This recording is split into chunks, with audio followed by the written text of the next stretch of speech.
Et, vous ne connaissez pas tous peut-être, mais il y a Doris Langlois qui est ici et Alain Leblanc qui ont été avec nous pendant, je pense, 4-5 ans, 6 ans, comme animateurs et comme psychologues. Et c'est en grande partie eux, je vais ça commencer comme ça, dans un sens, qui ont mis les araignées sur pied. Parce que, au départ, quand on montait une pièce et qu'on décidait de partir en tournée, ça coûtait 4, 5, 6 000, 7 000 $. Puis on n'avait rien en poche. Et à ce moment-là, bon, il fallait débourser et espérer qu'on allait retrouver un peu son argent. Et Alain et Doris, au lieu d'investir totalement, presque exclusivement, comme font certains, dans les sports, se sont donné vraiment comme mission d'encourager les arts. Et c'est à ce moment-là qu'ils ont organisé des ventes de chocolat et des ventes de t-shirts et je ne sais pas quoi. Bref, à un moment donné, on s'est retrouvé avec 4 000 $ en vente. Et c'est ce fameux 4 000 $ qui a constitué la base pendant peut-être 10 ans de toutes nos tournées. C'est-à-dire qu'on avait 4 000 avec lesquels construire une tournée, on se faisait donner des subventions et on avait des cachets à la porte, puis quand on revenait, il y avait 4 000 $ en banque. Et donc, pendant 10 ans, le fameux 4 000 $ d'Alain et Doris sont restés avec nous. Ils croyaient, je crois, dans le projet, et au lieu de dire non et non, comme font certains, et qui donnent le sentiment que dans le fond, tu fais rien d'intéressant, ou tu déranges un peu, au contraire, ils mettaient en valeur les efforts du théâtre. Par exemple, ils nous embauchaient pour un petit sketch, ils nous donnaient des sommes rondelettes. C'était plutôt des prétextes pour enrichir les coffres. Et puis quand il arrivait le gala des mérites, et par la suite, je dois vous le dire, je pense que pendant 5-6 ans, malgré que je disais aux gens qu'il y avait tel et tel étudiant qui faisait partie de la troupe, il n'apparaissait jamais au gala des mérites. Ben, c'était une tristesse. Alors qu'eux, ça faisait un devoir de souligner toutes les participations culturelles qu'il y avait. Alors, vraiment, ça a été des grands modèles pour nous. Et puis, je suis content de les voir ici. Il y a d'autres mondes, évidemment, tout le monde connaît Brian. Qui est-ce qu'on ne connaît pas? Est-ce que vous connaissez Jean-Mathieu, peut-être? Et Wilhelmine, sa femme, et il y a Georgette et Evangeline de ces si elle pouvait se tourner, on verrait autre chose que son postérieur. Il y a Martine Jacot, qui a été professeur ici. Son mari, Dominique Barat, qui a fait beaucoup d'éditions, professeur, ils sont à Woodville, ils sont venus. Ensuite, il y a Janine Thibodeau, que vous avez peut-être connue, non? Qui a été notre gérante des dîners-théâtres et qui vraiment nous a aidé beaucoup dans les farces du Moyen-Âge. Il y a Guylaine Corot, et à part l'haltérophile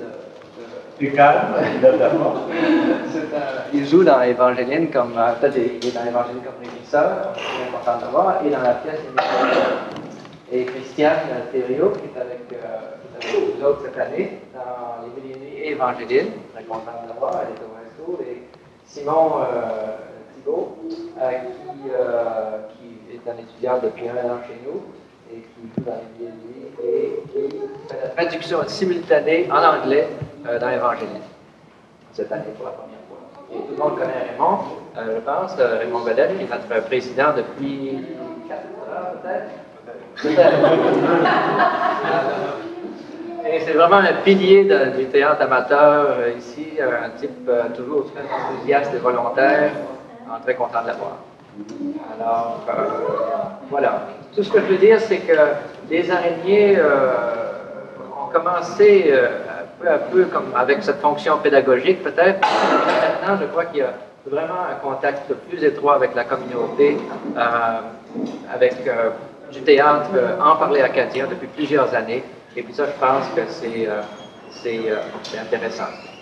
Gisèle Thibault, qui est l'épouse de Brian et qui a joué une danseuse du ventre sublime.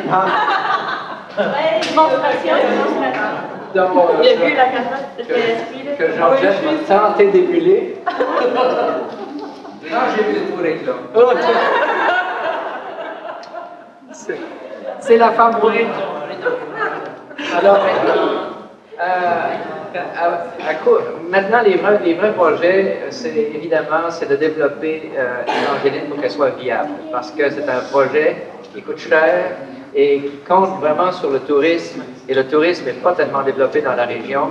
Et donc, on a fait un effort massif avec Betty Dugas, qui est la mère de Georgette, qui est directrice adjointe, embauchée en permanence. Et heureusement, depuis cette année, on voit les effets. Les spectateurs sont surtout de l'extérieur, alors que la première année, ils étaient essentiellement de la région. Alors, la publicité rejoint les gens. Ce matin, même, Jim Quinlan recevait un appel du Texas. I won't buy tickets here. Alors, donc, du Texas, on a beaucoup de gens de la Louisiane, du Québec, du Nouveau-Brunswick. Alors, j'espère que cette publicité va rejoindre les gens et que la troupe va pouvoir jouer plus de 2 fois par semaine et qu'on va pouvoir payer les acteurs un salaire supérieur.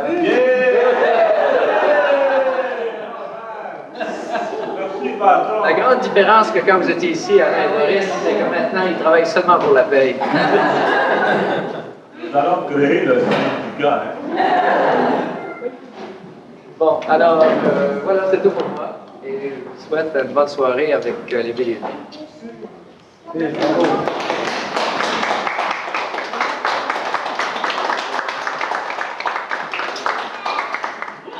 Moi, je voudrais aussi dire quelques mots.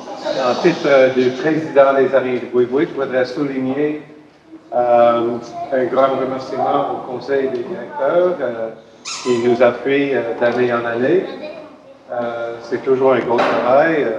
Ryan et il y a plusieurs ici sur le Conseil. Notre vice-présidente, toujours à l'heure. Et Lisette. Qui d'autre? Il y a Jim Quinlan, Nabil Wood, André Lessard, Gaston Lutti. J'espère que j'en manque pas à la tête. Et je voudrais aussi souligner que normalement, c'est que Évangéline, on envisage que le produit Évangéline s'améliore d'année en année. Et il y a seulement une façon que ça peut s'améliorer, c'est que les acteurs doivent s'améliorer. Et puis eux autres, ils ne peuvent pas s'améliorer sans les critiques bien précises et continuelles de notre cher directeur. Alors, il entreprend non seulement un projet culturel, mais éducatif, puisqu'il a entrepris à former du monde comme moi et d'autres qui n'ont jamais embarqué en scène avant. Et puis, il réussit à former ce monde-là et à développer leur talent. Oui, mais... Oui, mais... Sans oui, mais... je crois que les araignées doivent un grand remerciement à celui qui a mené la BAC pendant si longtemps d'années et qui a pu mettre des projets ensemble d'envergure nationale et même internationale. Sans se décourager. Sans se décourager, même s'il perd un peu. C'est une calvitie naissante. Alors, je crois que, au nom des araignées de Bois-Bois, comme président, je voudrais souligner et lever mon verre et notre verre à celui qui nous a bien menés pendant toutes ces années dans le monde.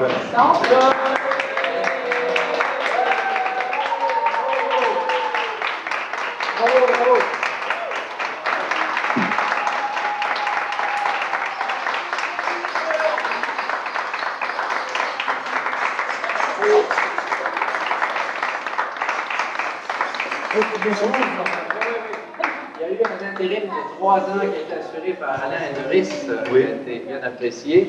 Ils ont fait des tournées, intéressé beaucoup de gens. Ah, bonjour. Je me demandais si vous connaissiez l'histoire de Scheherazade.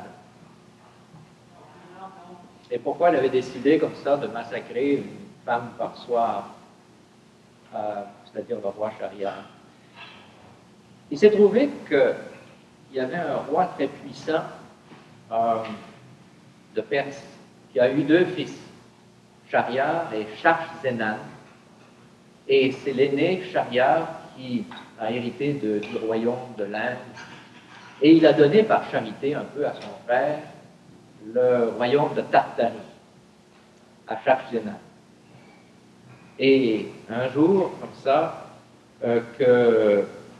ils avaient été séparés depuis plusieurs années, Shahriar a voulu revoir son frère et a envoyé son grand vizir en ambassade pour lui demander de revenir le voir. Alors le grand vizir est parti et tout juste avant d'arriver dans la ville, il a envoyé lui aussi une ambassade pour dire qu'il était là aux portes de la ville. Alors Shah-Zenan a dit, n'allez pas plus loin, je pars dans les 10 jours et je vous rejoins. Alors il a fait apporter de quoi boire et de la nourriture et des cadeaux. Et bientôt lui-même s'est équipé, il est parti. Et le soir venu, l'idée lui a repris d'aller retrouver sa femme une dernière fois. Et c'est là qu'il l'a surpris dans les bras d'un homme. Il était parti depuis quelques heures et déjà, elle lui était infidèle. Alors, il a sorti son épée, il a trucidé les deux sur le cou, sur le champ, et il est sombré dans une mélancolie profonde. Alors, évidemment, il s'est rendu voir son frère, et là, pendant quelques jours, la joie de l'avoir retrouvé lui a fait un peu retamer une certaine vigueur, mais son frère percevait bien qu'il y avait quelque chose. Alors, il a tenté par des festivités de le divertir, et même à un moment donné par une équipée de chasse.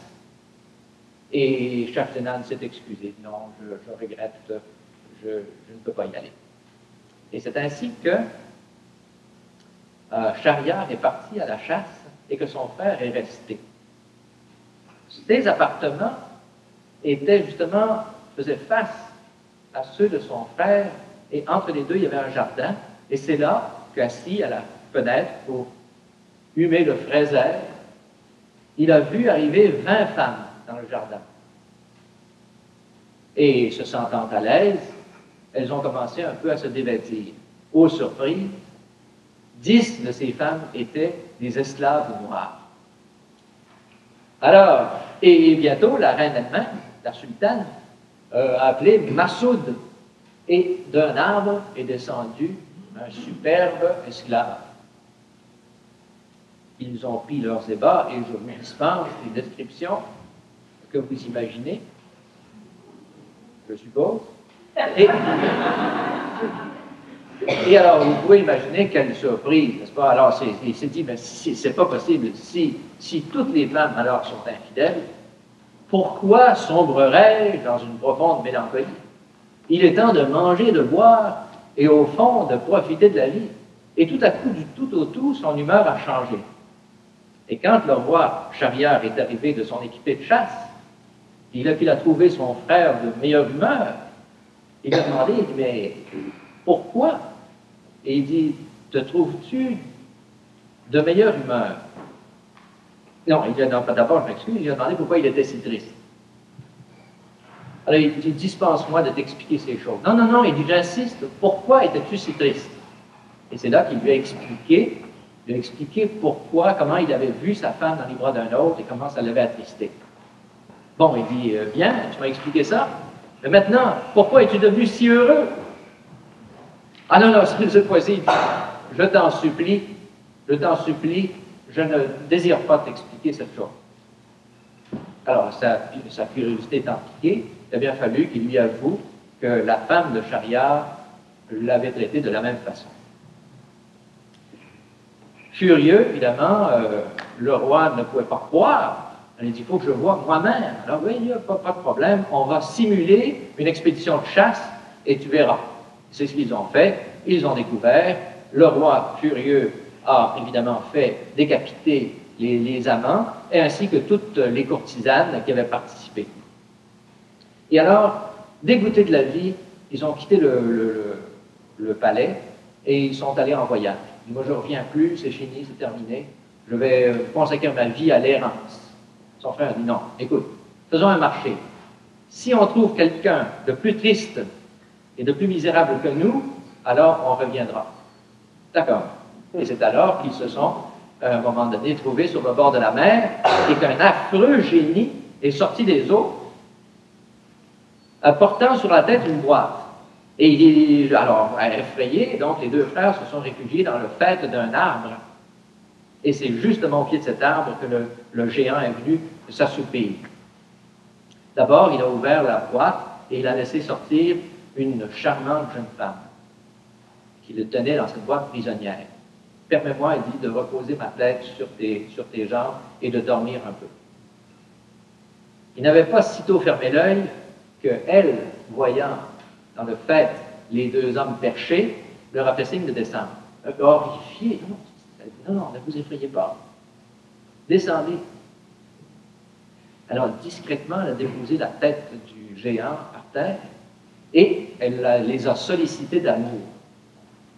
Ils étaient un peu étonnés. Alors, elle les a forcés, elle a dit, si vous ne faites pas ça, je réveille le géant et vous êtes fait. Alors, bon, ils se sont trouvés forcés, si vous me comprenez, d'accomplir des choses vraiment hors nature. À la fin, elle a dit, écoutez, je vois que vous avez des anneaux dans les doigts, je les veux. Parce que j'en fais collection. Vous voyez, ici, j'en ai 98. Ce sont tous les hommes avec qui j'ai fait l'amour. Elle dit, les deux autres font la centaine. Alors, évidemment, ça corroborait les sentiments de nos deux frères que toutes les femmes... Il faut se replacer dans le contexte historique. Aujourd'hui, les choses ont beaucoup changé. Les femmes étant beaucoup plus libres et surtout pas enfermées dans des cages de verre, ces réactions-là ne se reproduisent plus. Et donc, ils sont revenus au château parce qu'ils avaient vu quelqu'un de plus misérable qu'eux. Mais le roi a décidé d'un stratagème qu'il a appliqué quand son frère est parti. Il n'y a qu'un moyen, dit-il, de s'assurer que ma femme sera fidèle, c'est d'en épouser une toutes les nuits et à la fin de la nuit, de la tuer. Et c'est ce qu'il a commencé à faire. Alors, vous comprenez que la ville était horrifiée. D'abord, ils ont sacrifié la fille d'un grand général, et puis ensuite la fille d'un riche commerçant. Et les gens qui louaient tellement Schahriar pour sa générosité, maintenant commençaient à le mépriser en secret. Et c'est à ce moment-là que Scheherazade, qui était la fille du grand vizir, qui exécutait justement les édits du roi, a proposé d'épouser le roi. Vous comprenez les hésitations du père, et c'est à force d'insister que Scheherazade a pu accéder que son père a accédé à son désir. Parce que vous savez, c'était une fille intelligente qui était d'une grande pénétration, elle avait beaucoup lu, et elle disposait vraiment d'une mémoire si étonnante qu'elle n'oubliait jamais ce qu'elle avait lu. Elle était versée en médecine, en art, elle était grande poétesse, elle surpassait vraiment en qualité les grands poètes de son pays. Alors, donc, elle épouse le roi, et elle avait fait un marché avec le roi que sa sœur pourrait habiter avec elle dans la même chambre. Et à sa sœur, elle lui avait dit, écoute, le matin, 1 heure avant le lever du jour, tu me réveilles et tu me demandes de conter quelque chose, un conte que je sais. C'est effectivement ce qu'elle a fait. Et donc, quand elle racontait le conte, elle l'adressait en fait au roi. Et c'est comme ça, pendant 1001 nuits, elle a trompé la fureur du roi et a épargné sa propre vie. Donc, le roi s'est trouvé guéri par un conte. Imaginez. Et cette pièce que vous allez voir ce soir, vraiment parle de la puissance du conte. Comment la littérature, au fond, vous voyez, peut nous libérer des angoisses de la nuit. Comptez donc pour vivre, comptez pour ne pas mourir, toujours compter, toujours produire, toujours créer. Mais comment est-ce qu'on peut créer du neuf toujours... Est-ce que ça existe, le neuf? Ou est-ce qu'on fait toujours du neuf avec du vieux neuf ou du neuf nouveau? Hein? On ne réinvente rien, dans le fond. C'est pour ça qu'on a comme un mélange, voyez-vous, un mélange entre l'ancien, le Chérézade et le moderne. Donc, toujours produire, la pression de produire. Alors, évidemment, il y a ceux qui écrivent et ceux qui lisent. Il y a ceux qui comptent, il y a ceux qui écoutent. Il y a ceux qui jouent, et puis il y a ceux qui regardent. Alors, c'est vraiment une pièce autour de la pression de produire, la nécessité pour certains, pour les écrivains dans certains cas, de s'arracher les tripes pour créer, et puis le besoin insatiable du public, quelquefois, pour consommer ces œuvres. Alors, et quel rôle, je vous pose, quel rôle joue le sexe dans la création? Pensez profond, réfléchissez.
Oh merde, saleté de là!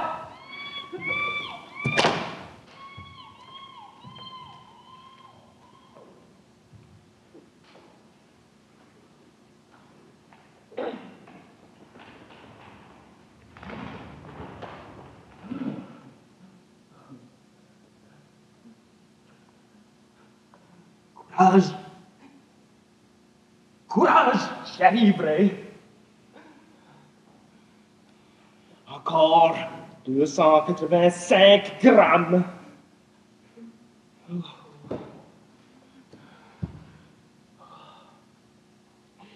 Et la princesse lui dit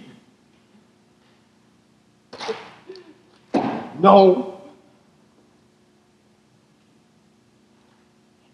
Et la princesse, frémissante sous ses voiles, lui dit non.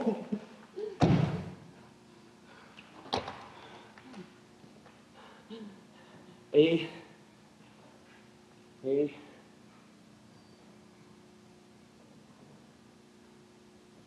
Et la princesse,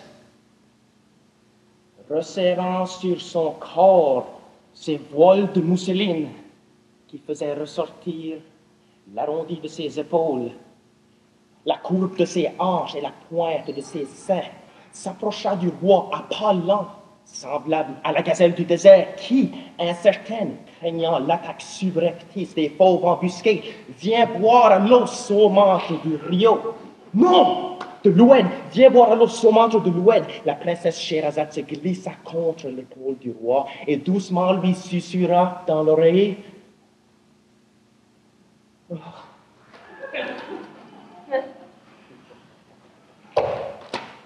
Ah. Ça va. C'est mauvais. C'est ignoble. C'est détestable même. Mais ça fait plus de mots. C'est plus pesant. Il n'y a que ça qui compte. Bon, continuons. Qu'est-ce qu'elle lui dit? Qu'est-ce qu'elle peut bien lui dire? Alexandre, viens-tu te coucher? Oh, femme, tu me coupes, tu me castres.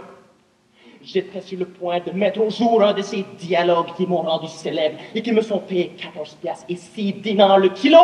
Mystica, la nuit va bientôt finir. C'est la 8 semaines sans relâche que tu passes à dormir. 40 nuits, je les ai comptées. La nuit, c'est le seul moment qui m'inspire. Qui puis-je? Tu vas te faire mourir, Alexandre. Tu es enduit. Il faut que je finisse mon disance. Monsieur Grossbeck me les réclamera demain. Le vampire. Oh. Et la princesse Scheherazade se glissa contre l'épaule du roi et doucement lui susurra dans l'oreille. Qu'est-ce qu'elle lui dit? Qu'est-ce qu'elle peut bien lui dire? De faire l'amour, mon roi. Adèle, je crains de ne pas pouvoir. Tu es le grand, tu pourras. Seigneur, la lumière pour économiser. De ne pas pouvoir mener à bien ce dialogue, je n'ai plus d'idées. Tu demanderas demain matin à Didier Saint-Cloud. C'est à lui de te donner les idées. C'est pour cela que tu l'as engagé. Il ne faudra pas le nourrir pour de rien. Adèle, le poids de la création. Et nous le porterons ensemble.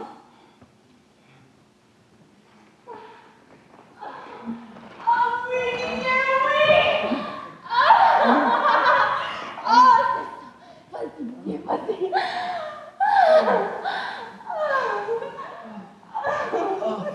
J'en peux plus. Oh Didier. Oh, tu te suis passé, Didier Saint-Cloud. Oh, tu es mon Didier, mon saint, mon bel talon. Oh, je me félicite chaque nuit pour le contrat que nous avons passé ensemble.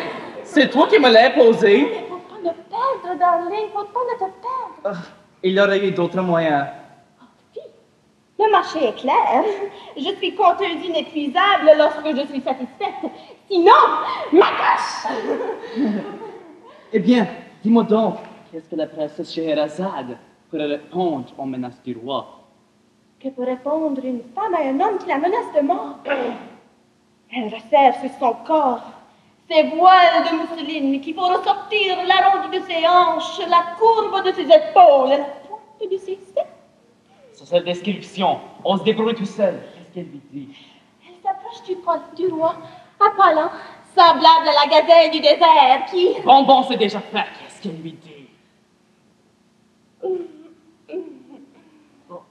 Avec ton dos, caresse-moi les seins, le ventre, les cuisses. C'est beau.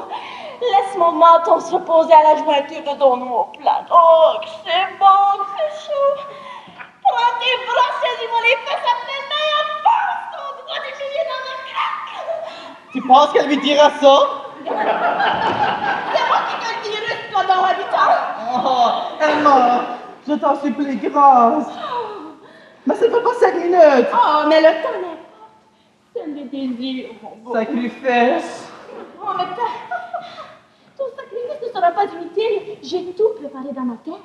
Scheherazade, pour sauver sa vie et celle de toutes les femmes de Bagdad, racontera l'histoire du peintre perçant de la baignoire fatale. Oh, il n'y aura pas de plus belle, de plus excitante, de plus étonnante de toutes les histoires. Raconte toujours.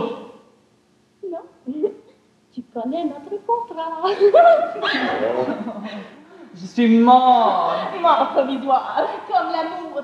Laisse-moi te faire revivre. Ah! Vampire, tu tiens! Ah, tu viens. Divine Christina.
Parle, Scheherazade. Parle, mon dites. Parle! L'État! C'est ton dernier recours, ta seule échappatoire. La voie que tu as choisie, où tu t'es engagé audacieusement. Tu ne peux plus reculer. La nuit est là, c'est la 178e. Oh, la nuit. Et tous mes chiens et mes démons qui hurlent dans la noirceur, les entends-tu? Prends garde que je ne les déchaîne comme je fais sur tes 300 compagnes précédentes, comme je le ferai sur les 300 autres qui te succéderont.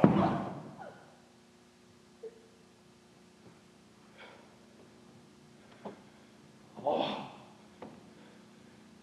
Les heures, les nuits, les semaines. Après la 7e nuit vient la première d'une autre semaine. La vieille lune exténuée accouche d'une lune nouvelle. Les années mangent les ans sans être jamais rassasiés. Le temps mécanique boit tous dans l'engrenage de ses dents ébréchées. On dit parle! Arrête la machine à viande, mets des bateaux dans les roues, coupe le courant, basta!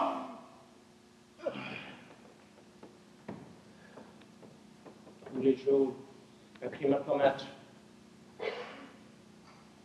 Tous les jours, une vierge a tranché. Un vieillard a poussé dans la tombe d'un coup de pied bien précis pour qu'il n'en réchappe pas. Un ami à trahir. Un frère à dépouiller de ses biens. Une femme à soumettre. Un enfant à fouetter bien fort sans lui apprendre.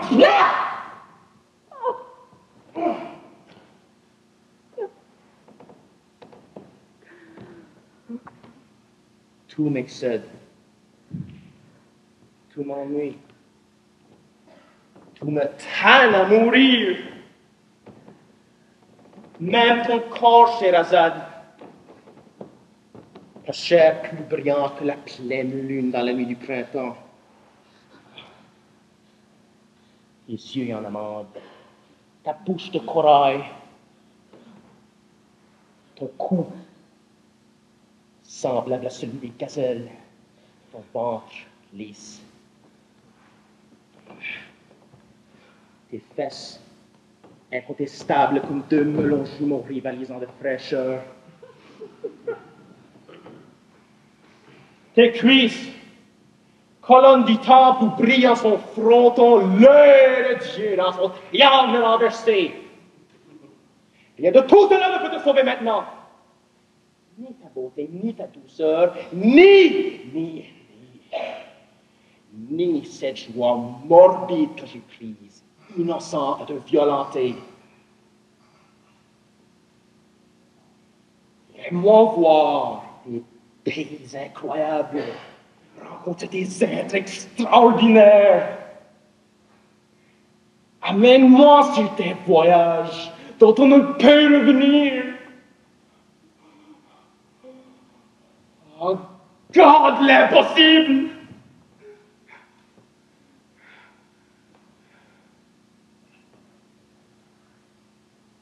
Mais prends garde, esclave. Prends garde, princesse. La nuit a mal commencé. Vers ce qu'elle ne s'achève, pas en désastre. Le serpent a entrouvert sa paupière d'écaille. Prends garde qu'il nous dresse sa tête et ses dards venimeux. À toi de savoir l'endormir, le chasser ou lui rompre le cou. Sinon, je ne serai plus que violence, fureur, barbarie!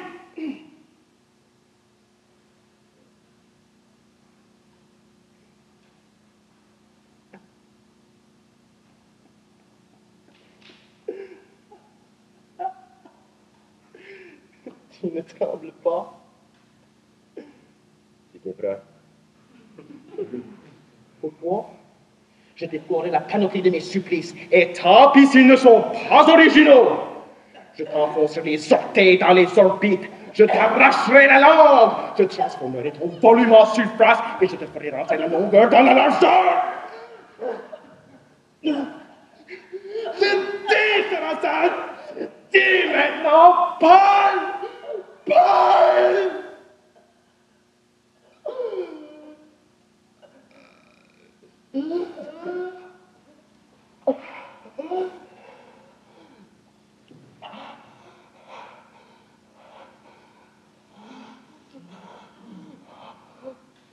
À Bagdad,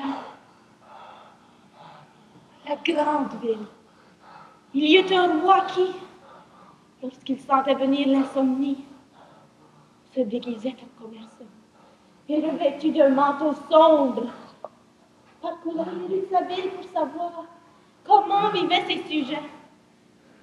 Cette nuit, la 192e, il rencontra un peintre persan qui lui conta son histoire.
Comment cela a-t-il pu se passer? Le roi Shahryar venait de finir son affaire avec moi. Reste, lui dis-je, tandis qu'à demi-heure du lit, il tendait déjà la main vers son caleçon. Reste, je vais te conter une nouvelle histoire. Une histoire? Quelle histoire? Une histoire? Laquelle? Donne-moi le titre. Voilà que soudain la chose épouvantable s'est produite. Moi, qui ne me suis jamais trouvée en défaut lorsqu'il s'agissait d'imaginer les contes des plus fantastiques. Moi, qui pendant 452 nuits fourmille sans relâche au désir du roi. D'un seul coup, je me suis trouvée muette, la tête vide, la langue qui bredouille, les lèvres sèches, un grand trou noir. Rien. Rien que l'horreur de n'avoir plus rien à dire, de n'avoir plus rien à compter. Que m'arrive-t-il? Est-ce mon Créateur qui m'abandonne? Est-ce qu'il me boude? Est-ce que toutes les forces dont il m'abreuvait se sont taries? Dans ce cas-là, je n'ai plus qu'à mourir. Oh, j'entends cette bourreau qui apparaît, Masrour, le monstre. Il s'approche, il me mènera à l'échafaud, et mon sang mouillera les marches du palais du roi. Et sur ma tombe, on écrira ces vers du grand poète, Nourad Abou el-Tawfiq. Figit la tourterelle, qui de ses roulades infatigables enchantait le séjour du roi. Le jour où l'on ne perçoit plus son chant, c'est signe qu'elle a trépassé. Semblable à l'âme infatigable, dans le corps des enfants d'Adam. À quoi sert-elle, sinon à chanter? Que chante-t-elle, sinon l'âme infatigable, dans le corps des enfants d'Adam?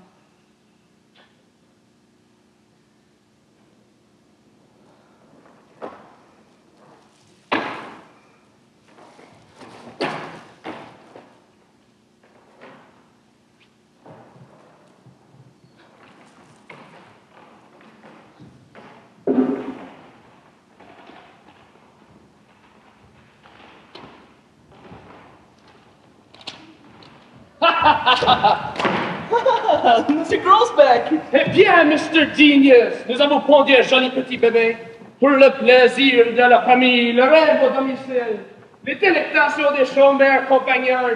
Combien pèse le bébé?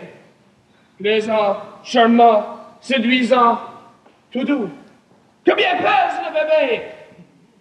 Le voici, il fait 3 livres. Rustique, ce bébé.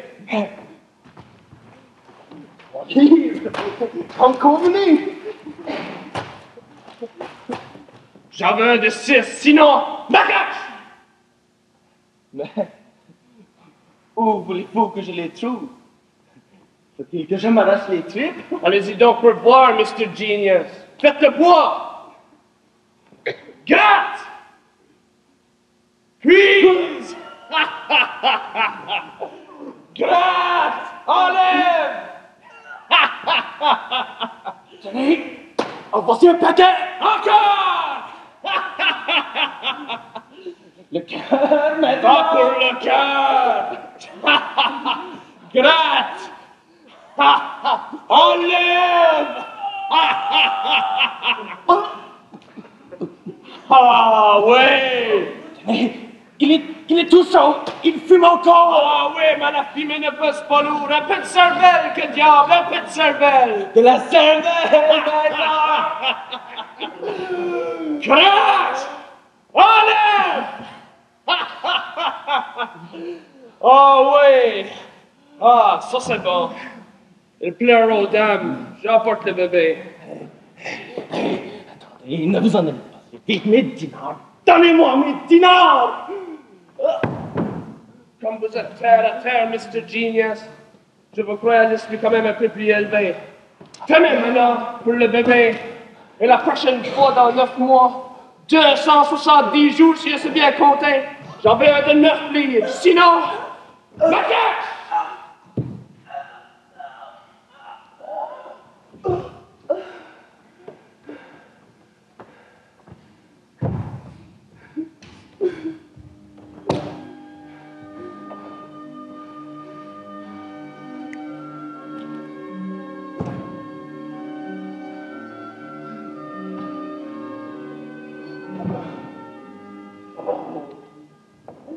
Je suis vidé.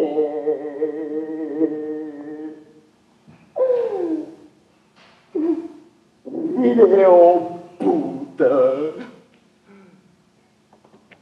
Où trouver d'autres? d'autres ressources. À quel gouffre mènent mes routes,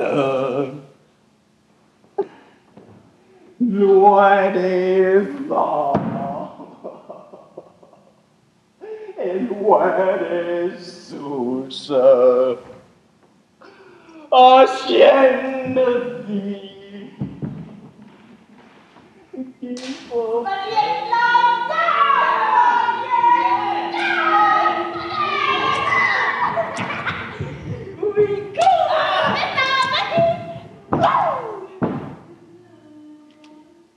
Sentence du califat. Le 682e jour de notre longue attente, le père persan, Chit, Omar Ravachani, ayant prétendu, contrairement aux lois et aux croyances de notre État sunnite, qu'il était licite de peindre la face bénite du petit cousin de notre prophète bien-aimé, se verra appliquer le supplice de la baignoire, rempli à roll-bord de peinture bleu pâle. Il n'échappera à la noyade qu'en peignant ce que nos fidèles serviteurs présenteront à son pinceau. Sinon, le montant de la peinture montrera inéluctablement jusqu'à ce qu'il meure, noyé dans la baignoire. La sentence, immédiatement exécutoire, et pas avec le petit shit à la fin. Et fâche-toi, personne! Dégueulez par ton pinceau les plus grands miniaturistes de ta patrie d'origine. Si tes œuvres déplaisent à notre maître, il transformera ton volume en surface et pourra toute ta longueur dans ta largeur. Je proteste! Mon âme ne peut s'exercer dans quelles conditions? Hey! Me voilà fait comme un gros! Hey! Je ne veux pas ça!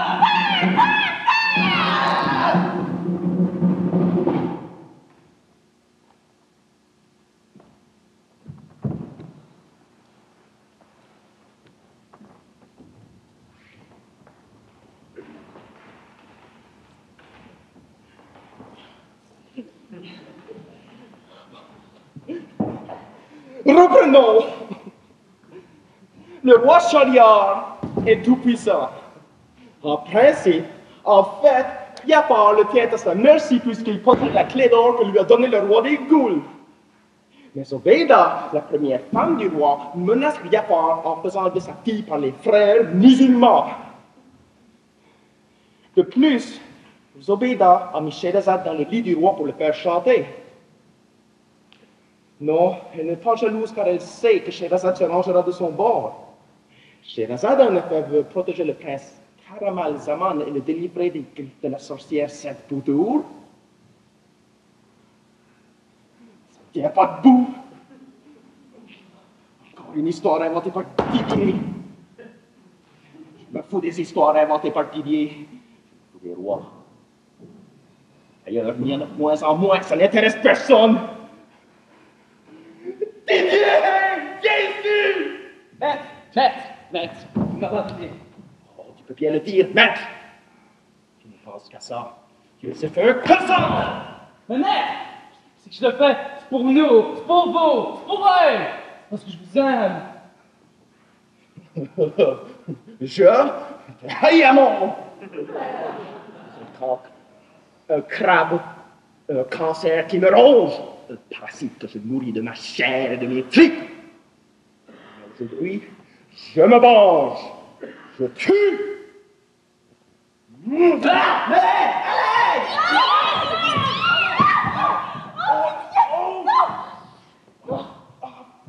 Femme, ne vous interposez pas.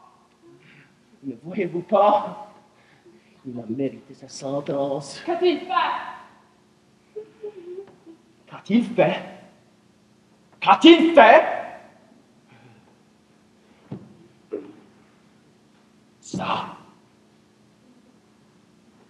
C'est un tapon déguisé en Shriner, mais un tapon tout de même! Je pense que j'ai la solution. Laquelle? Vous avez une chambre où je puisse m'isoler? Il y a la chambre de Zulman. Elle est présentement en voyage. Le lit est bon. Pour ma mansarde sous les toits. Tu viens, Didier? Je sais pas si je dois. On s'amuse. Viens, Didier. Va-t'en! Et ne reparaît devant mes yeux qu'avec la suite de cette aventure, c'est mon macabre. Je fais de mon mieux. Va-t'en! Adèle, Je suis épuisé. Mais tu te mets dans tous tes états. Il faut te ménager, mon petit.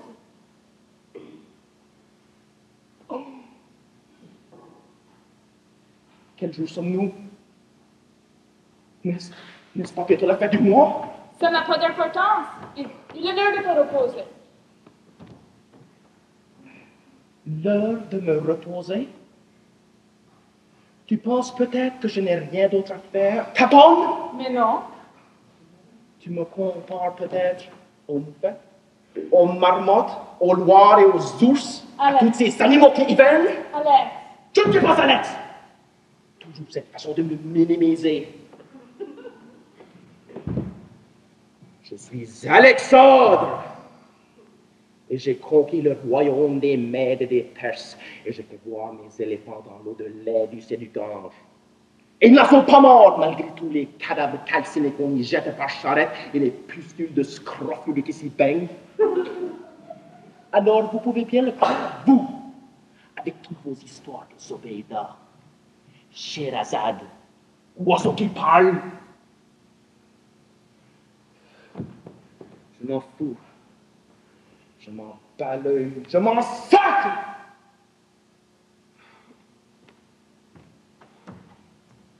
Il devient de plus en plus impossible.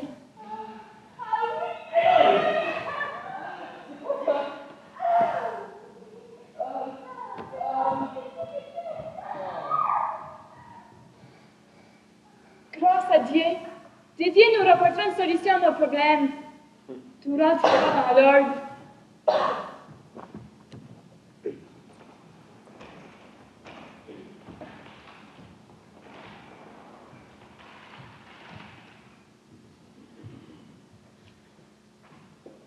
Président, il faut que je meure.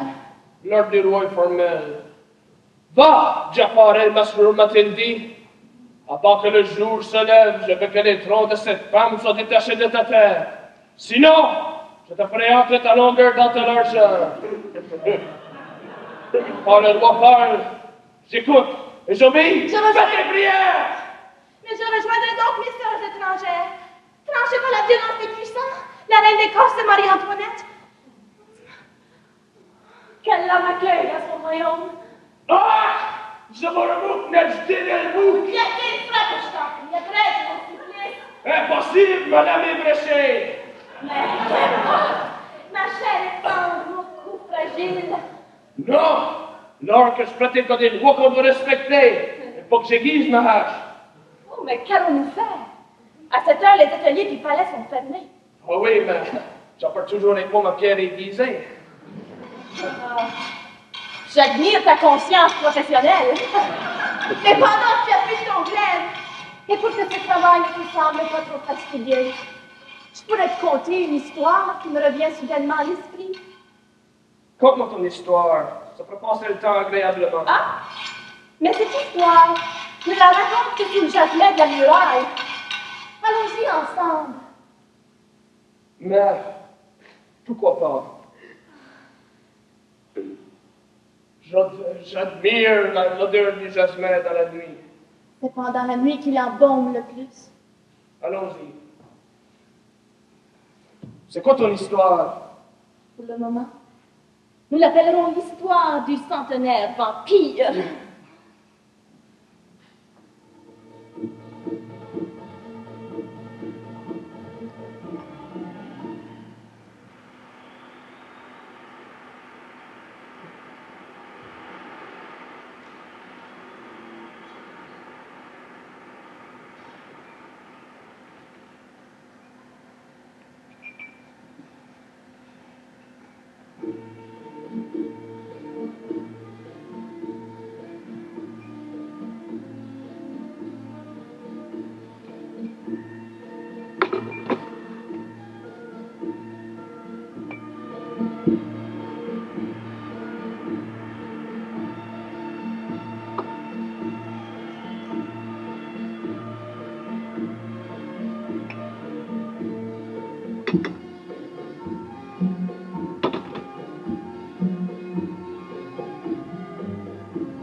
Lâche-moi!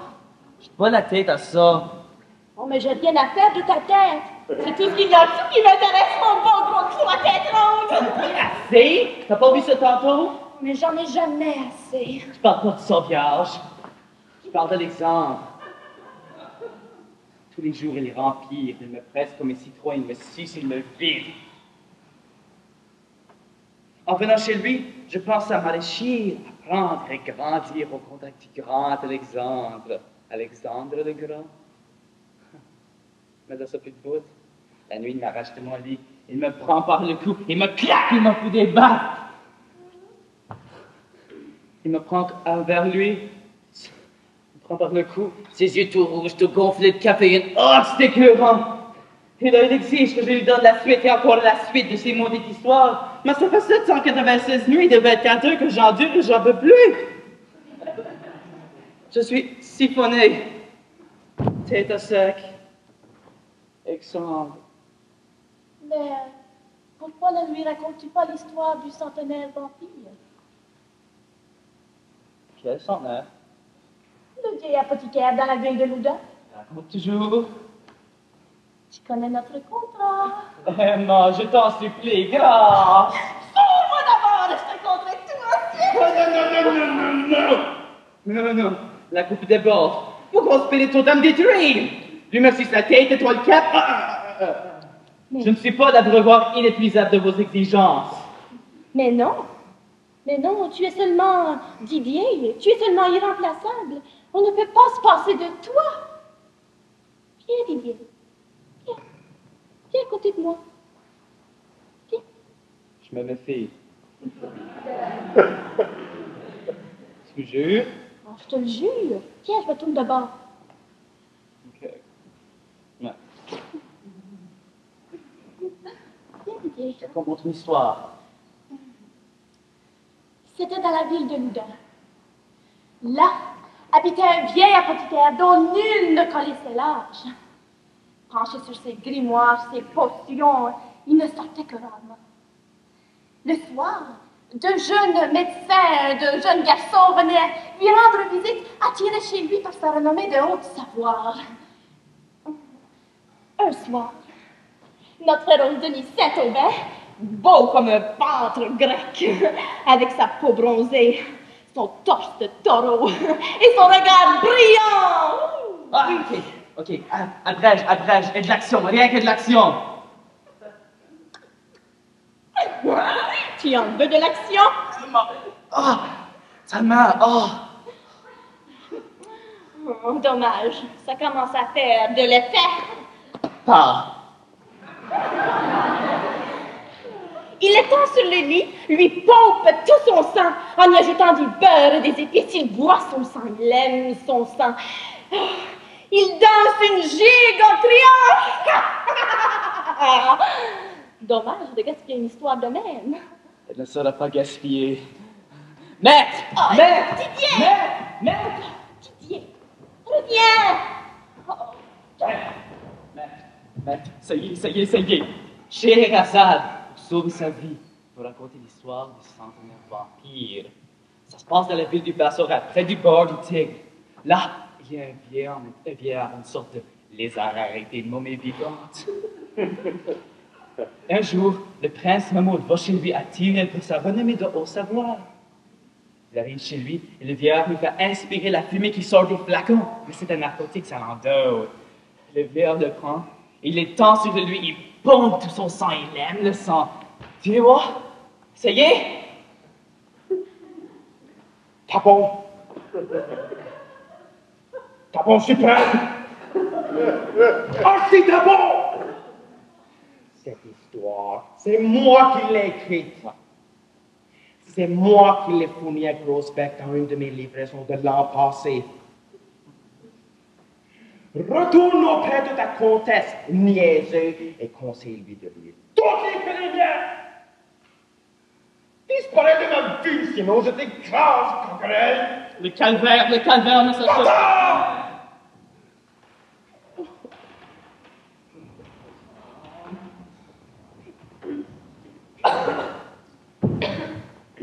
Puis, ça s'est passé comment? Mal.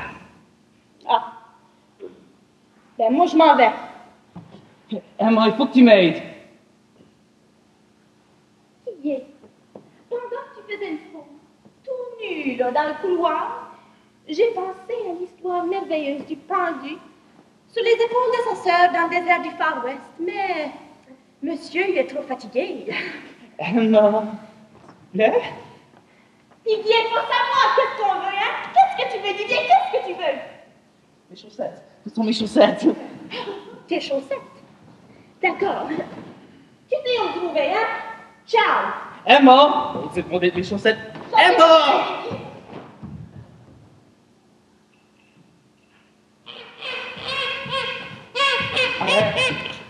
Son pénitent, il me regarde pas avec les yeux chargés d'assassinat. Pourquoi faut-il qu'en un jour d'inconscience, je t'ai fait couper la langue? Tu pouvais me raconter n'importe quoi qui me tirerait de mon tourment. Oh, mon tourment. C'est quoi mon tourment? C'est quoi? Le vertige d'avoir tout connu? De ne plus avoir aucune terre vierge à défricher? C'est comme un nœud qui se serre autour de mon cou et qui va m'étouffer. Mais Scheherazade, elle pouvait me sauver. Elle a si bien ma colère, c'est justice, non? Comment ça, tu oses me contredire? Ah. Ce soir, je me sens pleine d'indulgence. Et oui, à toi, je peux bien l'avouer. Tu ne le rediras à personne. Je suis le roi des tapons. Comment? Mais c'est encore temps?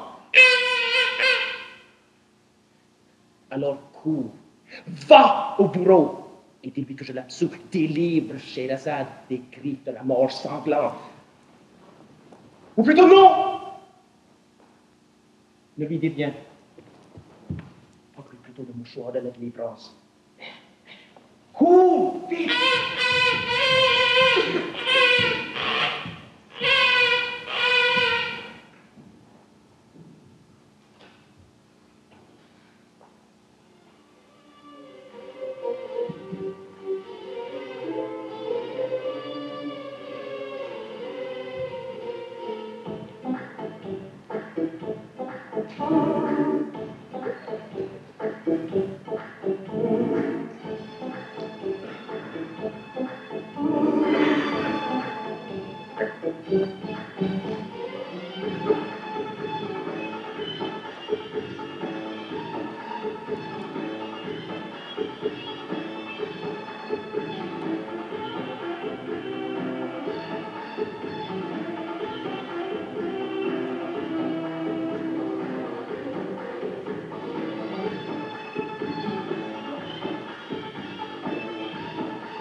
Ne vois-tu pas de là-haut des éclaireurs de Fort Cheyenne? Je ne vois rien. Oh, mais pas une lumière. Pas un fanal. Oh, j'en peux plus, Ralph. Je suis tannée, j'ai mal, j'ai faim, tout va mal. Il y a plus, j'ai envie de dormir. Hey, Jean, ne t'endors pas. Je suis ton frère. Si tu t'endors, je vais mourir. C'est ton problème. Oh, j'en peux plus, Ralph, j'en peux plus. Jean, fais un effort. Oh, j'arrête jamais d'en faire des efforts. Puis toi, qu'est-ce que tu fais pour moi? T'as jamais voulu rien faire pour moi, Ralph. Menteuse! Si je suis dans cette position assez inconfortable, c'est parce que je voulais protéger ton innocence. Oh, mon innocence! Ça me fait bailler, mon innocence! Oh, si t'avais laissé les frères McRoy agir avec moi comme ils le voulaient, nous ne serions pas rendus ici, toi pendu et moi. Pucelle! Ma sœur chérie, c'est parce que je voulais protéger ton intégrité, ta pureté, ta vertu. Oh, ma vertu! Ça me fait chier, ma vertu! J'en ai plein de cul! L'innocence et l'ignorance! Oh, moi je m'en vais! Reste, je te dirai tout. Tout! Tout. Le cul! Le cul. Ça s'est passé comment? Qui avec qui? Ma première, c'était la gardienne. Oh, la gardienne? Laquelle? La firme. Oh, Josepha! Dégueulasse! Vas-y, raconte! Elle n'était pas bien belle, mais elle jouissait comme une cornemuse. Comment ça? Elle se gonflait, se pulmonait, et elle pétait partout les trous. Dégueulasse! Continue, j'aime ça! Un regard sur elle, et la voilait qu'elle frémit. Ma paume, sur son ventre, elle gémit. Mes dents, sur son téton, elle râle. Mon dos dans sa craque, elle tremble et jure. Et toi, ça se passe comment? Moi, je sexe dur comme de fer. La peau de mon gland se retrousse. Ça me fait mal. C'est comme si tout mon sang se coagulait à ce point. Ça t'excite à ce point-là? Non, cette horreur qui vient d'apparaître du sang, il monte entre le mur, mon Oh, lait. t'exagères. Non, j'exagère pas, c'est un vrai là. Il mord les cuisses, il va pour mes cuisses, pareil. Eh, frère, nous sommes sauvés! Oh non, je me sens, Sarah va certainement... tire mes poils, oh, c'est dégueulasse, Ralph. Bouge pas, il va venir manger mes liens! La lèvre, bouge pas! Oh, il a mordu mon sang, vicieux, oh, c'est insupportable. Oh, tiens, je te le passe. Oh, c'est vrai que c'était cœur, hein?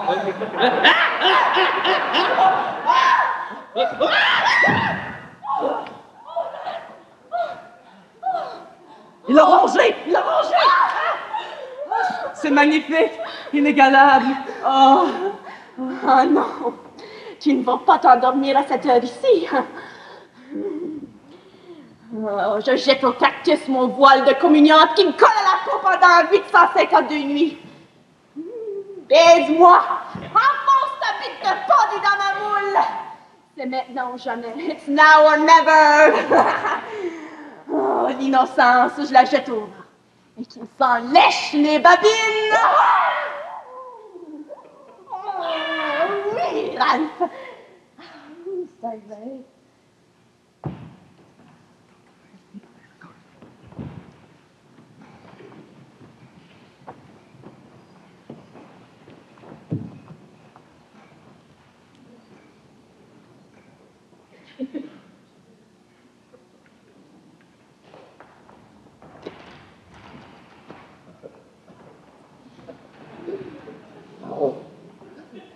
Non, c'est une horreur.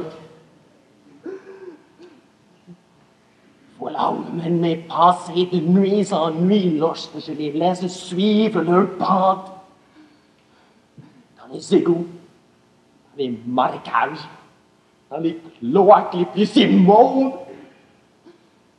Oh, je suis une ordure. L'ignominie, l'inceste, la honte, la bestialité.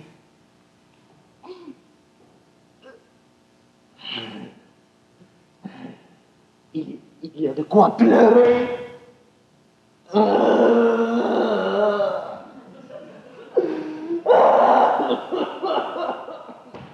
Qu'est-ce que je fais dans mon bougeoir? Oh, Didier, reviens! Reviens!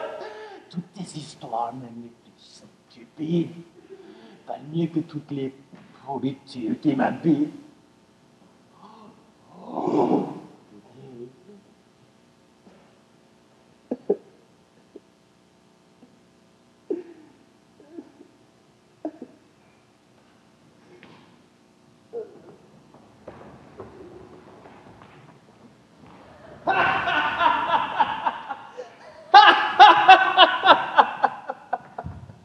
Oh, c'est bon!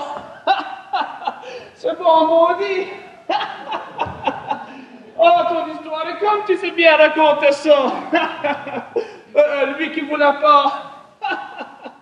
Et elle qui vous l'a bien! Et tous les deux qui... sur le sable! Oh, c'est bon! Oh, c'est bon! Mais ma princesse, dans ton histoire, tu parles ni de centenaire ni de vampire. Pourquoi l'appelles-tu donc l'histoire du centenaire vampire? C'est qu'elle s'est transformée en cours de route. Mais qu'importe. Bon, ma hache est maintenant correcte. digne de son office. Si tu le veux bien, nous allons procéder. Retournons à l'échafaud. Non, l'ordre du roi était formel, avant le lever du jour. Oh, regarde cette clarté qui vient arroser l'herbe des champs, avant le lever du jour. Écoute et obéis. Ah! Malédiction! Sorcière, tu m'as suborné tes histoires tournent du diable! Qu'est-ce qui va bien m'arriver? La colère des rois sera terrible! Chacun son tour. Silence! Zobéida, tu m'apportes le mouchoir du roi. C'est signe que je rentre dans ses grâces. Tu fais bien de me rendre hommage, esclave. Mais tâche de te tenir correctement. Sinon, je te ferai rentrer ta longueur dans ta largeur. Ah oui. Ah, maintenant, ma chère Zobéida, c'est le moment de dire, alors, Scheherazade, voyant apparaître la lumière du matin, discrètement se tut. Et ainsi s'acheva la millième nuit de sa servitude.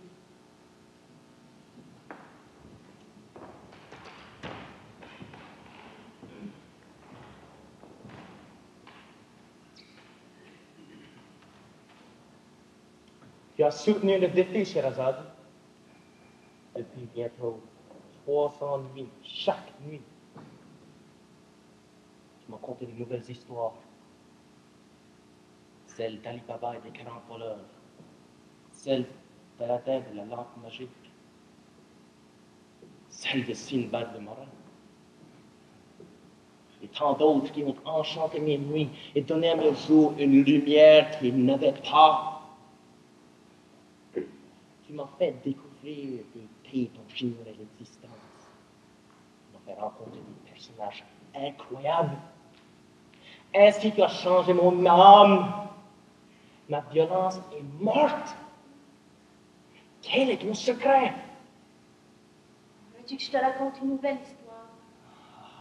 J'utilise toutes, et qui n'en épuise aucune.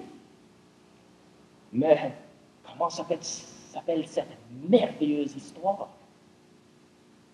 Pour le moment, nous l'appellerons l'histoire du désir insatisfait. Il était une fois un roi qui parvint au comble de sa puissance. Et il s'étonna, car la mélancolie régna sur son âme.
Alors, ça avance? Ça viendra. Alors, je dois avoir fini avant la fête de ce soir. Sinon, on me cache. Je fais ce que je peux. Il faut que ce soit beau. Tu m'attends? Beau. Beau. C'est quoi beau pour vous? Tu sais très bien ce que je veux dire. Non, je ne sais pas. Dites-moi donc pour voir. Nous n'entrons pas dans les considérations esthétiques. La beauté, c'est ta profession, alors travail. Wow. Ma profession, c'est peindre. Vous m'avez mis à la sculpture. Je fais ce que je peux, ça sera ce que ça sera, calvaire. N'oublie pas que c'est moi qui te donne à manger. Je sais, des patates bouillies à tous les repas. Si tu n'es pas content de ma cuisine, tu peux aller luncher. Madame la directrice, si vous voulez que j'achève mon nom à temps, s'il vous plaît, laissez-moi tranquille.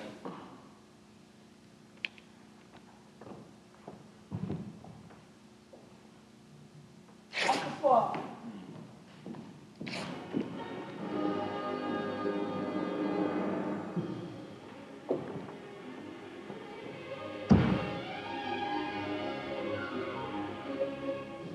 Tu es belle.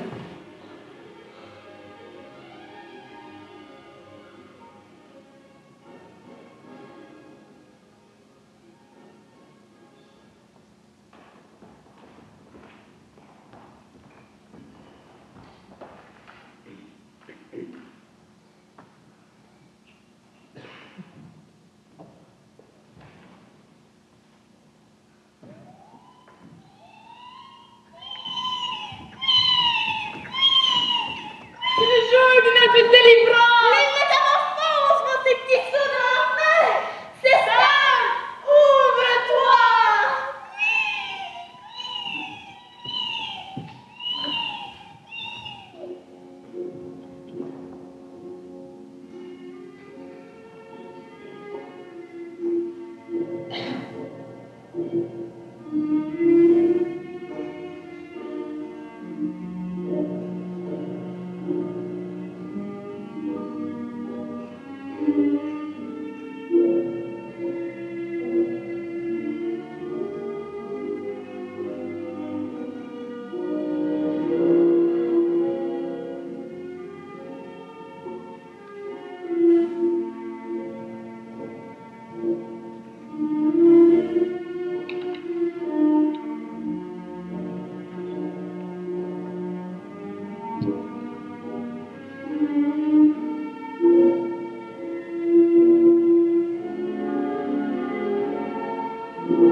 C'est nul!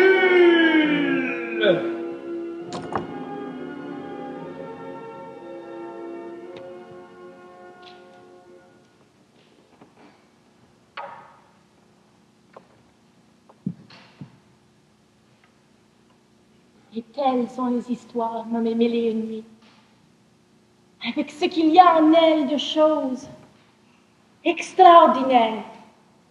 Enseignement, copulation, métamorphose surprenante, de plaisir et de beauté.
La piste. Le soir. Mais il y a une note, les notes, noté le matin. Mais.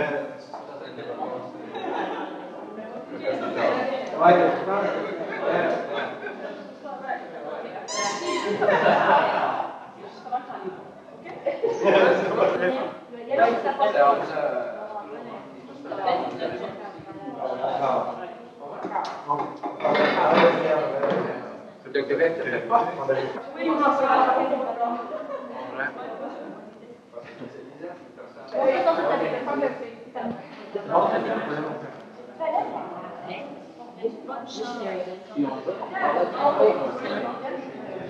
C'est quoi, William?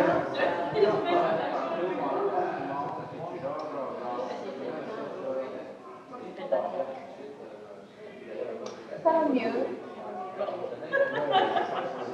On va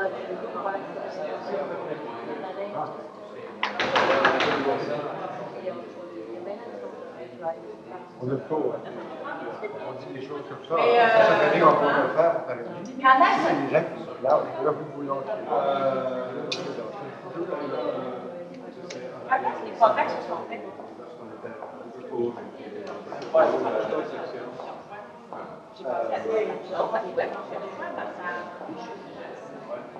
Olivier. Quelqu'un qui voyage au Québec. Ah ouais? Ça a été. Ils sont dans la salle de théâtre. J'en ai.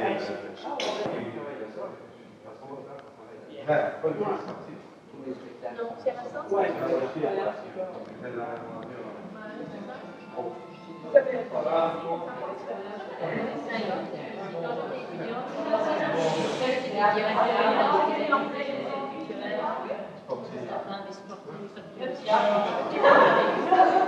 C'était en 80. Voilà, parce que moi je suis arrivée en 81. Mais tu sais comment tu tiens parce que t'es genoux. Ah oui, tu vois. C'est bon. Voilà.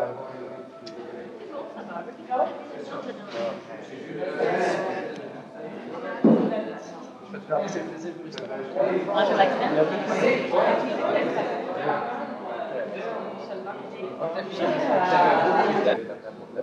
Très bon.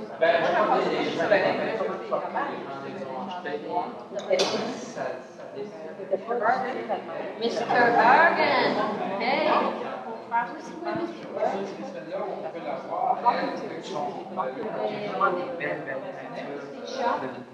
Ah oui.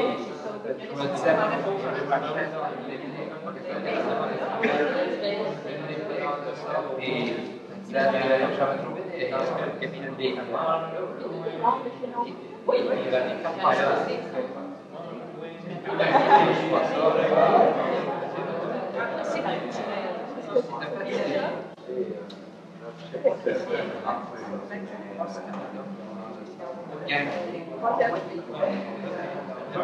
C'est pas la quantité des gens de l'année.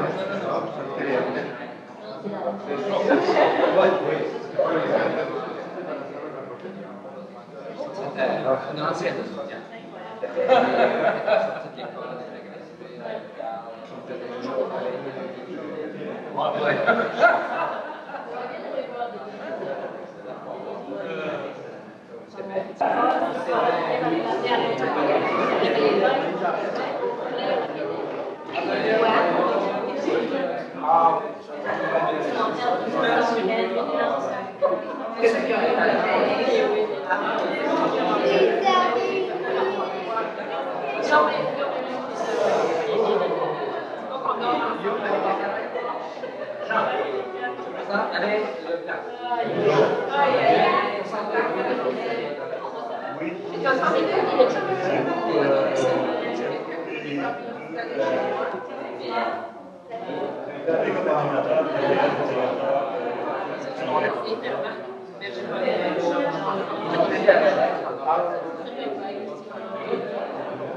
Ah,